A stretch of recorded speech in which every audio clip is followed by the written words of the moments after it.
Welcome back to my YouTube channel. ಇವತ್ತು ಬದನೆಕಾಯಿದು fry ಮತ್ತು ನನ್ನ ಮಗಳು ಡವ್ವು ರೆಡಿ ಆಗೋದು ತೋರಿಸ್ತೀನಿ ನೋಡಿ. ಇಲ್ಲೋಗಿ ಬಂದು ಜಸ್ಟ್ ಬದನೆಕಾಯಿನೇ ಕಟ್ ಮಾಡಿ ಇಟ್ಕೊಂಡಿನಿ, ಉದ್ದುದ್ದ ಪೀಸ್ ಮಾಡಿಕೊಂಡು. ಫುಲ್ ಸಣ್ಣದಾಗಿ ಏನು ಮಾಡ್ಕೊಂಡಿಲ್ಲ ನಾನು. ಫಸ್ಟು ಎಲ್ಲ ಕಟ್ ಮಾಡಿ ಇಟ್ಕೊಂಡಿದ್ನಲ್ಲ ಉದ್ದಿಗೆ, ಅದನ್ನೇ ಬದನೆಕಾಯಿನೇ ಫುಲ್ಲೆಲ್ಲ ಫ್ರೈ ಮಾಡಿಕೊಂಡು ಇಟ್ಕೊಂಡಿದ್ದೀನಿ. ಒಂದು ಸ್ವಲ್ಪ ಈ ಕಡೆ ಅಂದರೆ ಫ್ರೈ ಮಾಡ್ಕೊಂಡು ಇಟ್ಕೊಂಡ್ರೆ ಇದು ಫ್ರೈ ಅಲ್ವಾ, ಹಾಗಾಗಿ ಮೆತ್ತಗೆ ಆಗೋವರೆಗೂ ಸ್ವಲ್ಪ ಮುಂಚೆನೇ ಫ್ರೈ ಮಾಡಿ ಇಟ್ಕೊಂಡು ಬೇರೆ ಪ್ಲೇಟಲ್ಲಿ ತೆಗೆದು ಇಟ್ಕೊಂಡಿದ್ದೀನಿ.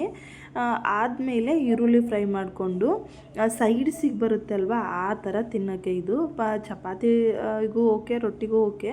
ಆದರೆ ನಮ್ಮ ಸೈಡ್ ಗದಗ ಸೈಡು ಎಣ್ಣೆ ಬದನೆಕಾಯಿ ಆಮೇಲೆ ಇವೆಲ್ಲ ಸ್ಪೆಷಲ್ಲು. ಅದನ್ನು ಸಹ ರೆಸಿಪಿ ತೋರಿಸ್ತೀನಿ ನಾನು. ಇದರಲ್ಲಿ ಜಸ್ಟ್ ಸ್ವಲ್ಪ ಬದನೆಕಾಯಿ ಇದ್ದಿದ್ದು, ಹಾಗಾಗಿ ಅದನ್ನೊಂದು ಸ್ವಲ್ಪ ಫ್ರೈ ಮಾಡಿದ್ದೆ. ಅದಕ್ಕೇನು ಮಸಾಲೆ ಏನು ಮಿಕ್ಸ್ ಮಾಡಿಲ್ಲ ನಾನು.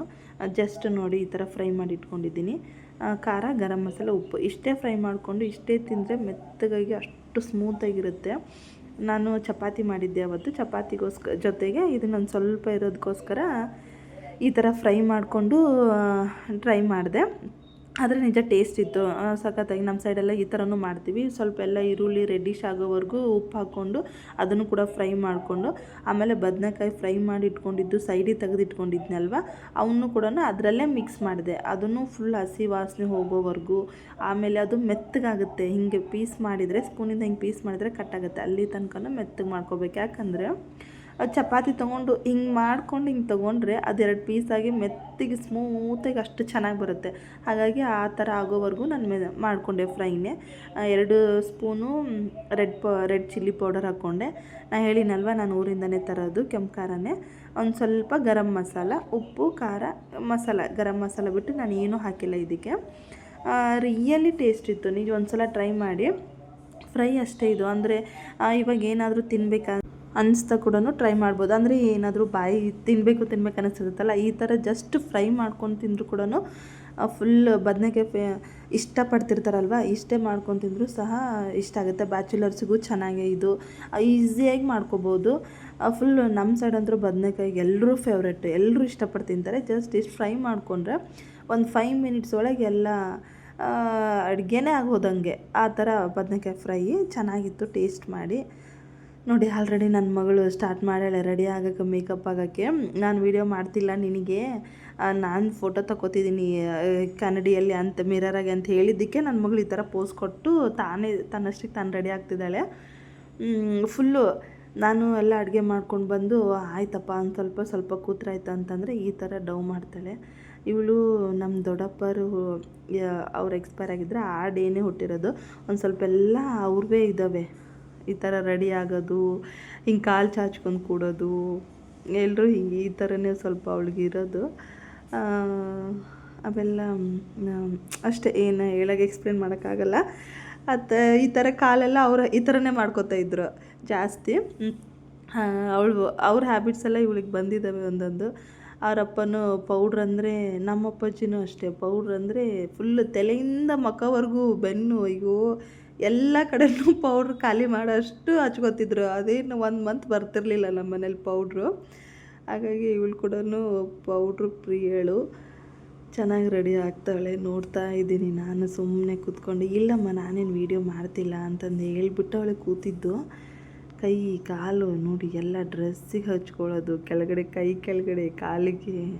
ಇವರಪ್ಪ ಪೌಡ್ರಿಗೆ ದುಡಿಬೇಕು ಇವಳಿಗೆ ಅನಿಸುತ್ತೆ, ನನಗೆ ಅನ್ಸಿದ ಮಟ್ಟಿಗೆ.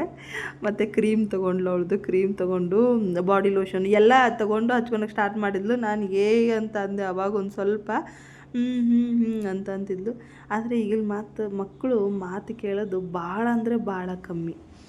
ನಾವೆಲ್ಲ ಹೇಳ್ತಿದ್ವಿ, ನಾವೊಮ್ಮೆ ಒಂದು ಸ್ವಲ್ಪ ಕಂಡುಬಿಟ್ರೆ ಸಾಕು ಎಷ್ಟು ಭಯ ಬೀಳ್ತಿದ್ವಿ. ಇವು ಭಯ ಬೀಳಲ್ಲ, ಇಲ್ಲ ನನಗೆ ಯಾಕೆ ಅಂತ ನಮಗೆ ವಾಪಸ್ ರಿಪ್ಲೈ ಮಾಡ್ತಾರೆ. ಇವ್ರಿಗೇನು ಇನ್ನೂ 3 ವರ್ಷ ತುಂಬಿಲ್ಲ, ಎದುರಿಸ್ಕೋಬೇಕಂತಾರೆ. ಏನು ಎದುರಿಸ್ಕೋತೀರ? ನಮ್ಮನ್ನು ಎದುರಿಸ್ಕೊಳ್ಳೋದೇ ಸಾಕಾಗುತ್ತೆ ಅವರಿಗೆ. ಇವ್ರದ್ದು ಕೆಲಸ ಮಾಡೋದ್ರಾಗೆ ಅರ್ಧ ಜೀವನ ಆಗೋಗುತ್ತೆ, ಇನ್ನೇನು ಎದುರಿಸ್ಕೋತೀರ ನೀವು ಅಲ್ವಾ? ಹಾಗಾಗಿ ಇವಳು ಮಾಡಿದ್ನೇ ನಾನು ಆ ಥರನೇ ವೀಡಿಯೋ ಮಾಡ್ತಿದ್ದೆ. ಇನ್ನೊಂದು ಕೆಲಸನೂ ಮಾಡಿದ್ದಾಳೆ ಇವಳು ನೋಡಿ, ಎಲ್ಲ ಬಟ್ಟೆ ಕಿತ್ತಾಕೊಳ್ಳೆ. ಅವರಪ್ಪ ವೀಡಿಯೋ ಮಾಡ್ಯಾರೆ, ಮಮ್ಮಿಗೆ ಹೇಳ್ತೀನಿರು ಅಂತಂದರೆ ಏನು ಜಪ್ಪಂದಿಲ್ಲ. ನಾನು ಅಡುಗೆ ಮಾಡ್ತಾಯಿದ್ದೆ. ಆಮೇಲೆ ಹೋಗಿ ನೋಡಿದರೆ ಎಷ್ಟು ಬಟ್ಟೆ ಕಿತ್ತಾಕಿದ್ಲು. ಪಪ್ಪ ಹೇಳ್ಬೇಡ ಅಂತಿದ್ಲಂತೆ ಅವರಪ್ಪ ನೋಡಿ ಎಷ್ಟು ಇವರಿಬ್ಬರು ಇವಾಗೇ ಇಷ್ಟು ಸಪೋರ್ಟಾಗಿ ಇಷ್ಟು ಆಟ ಆಡ್ತಾರೆ. ಅಯ್ಯೋ ದೇವ್ರೆ, ಇಷ್ಟು ಬಟ್ಟೆ ಕಿತ್ತಾಕಳೆ. ಇದು ಒಂದು ದೊಡ್ಡ ತಲೆನೋವು ನನಗೆ.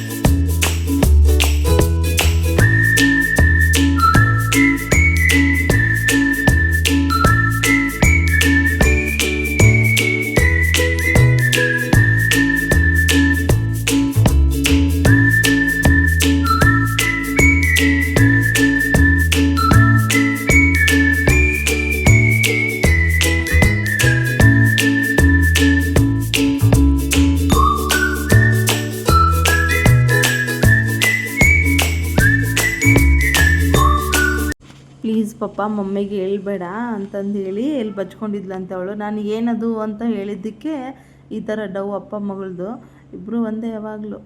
Thank you.